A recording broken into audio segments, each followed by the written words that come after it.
আমাদের কর্মীরা একজন আরেকজন 100 জনের বেশি কর্মীকে তারা খুন করে ফেলেছে। আমরা জানতে চাই, চাঁদাবাজদের নিয়ে আপনাদের এত চিন্তা নাই কেন? সুরদের নিয়ে আপনাদের এত চিন্তা নাই কেন?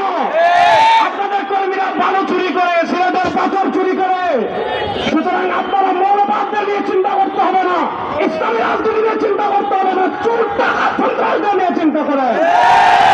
দুই নম্বর আরেকটা কথা বলবো, 2024 সালের 2 আগস্টের গণবিপ্লবের মাধ্যমে আমরা ভারতের আধিপত্যবাদকে পরাজিত করেছি।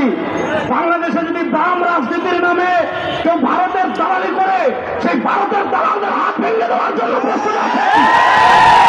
আপনারা দেখেছেন আমাদের বাংলাদেশের বরেণ্য 2 জন শিক্ষাবিদ, ডক্টর সরওয়ার এবং ডক্টর আসিফ মাহতাবুচ্ছ, তারা এই উম্মার চন্দ্র প্রহরী, বাংলাদেশের সভ্যতার অন্যতম পাহারাদার।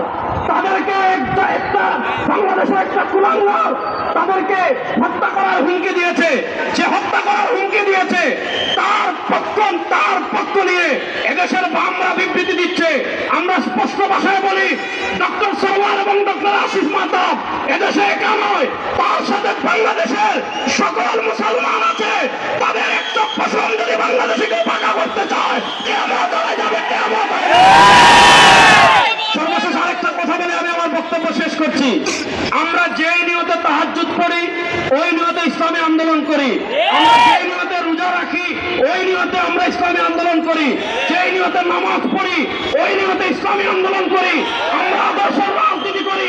আদর্শের রাজনীতি কখনো 1-2 আসনের জন্য বিক্রি হতে পারে না। ইনশাআল্লাহ এবার যদি কেউ না থাকে বাংলাদেশে ইসলামের পতাকাকে বুলন্দ করার জন্য, কালেমার পতাকাকে বুলন্দ করার জন্য বিশ্বাস চর্মনায় সৈনিকেরা প্রস্তুত আছেন। আপনাদের সাথে দেখা হবে ইনশাআল্লাহ। আসসালামু আলাইকুম।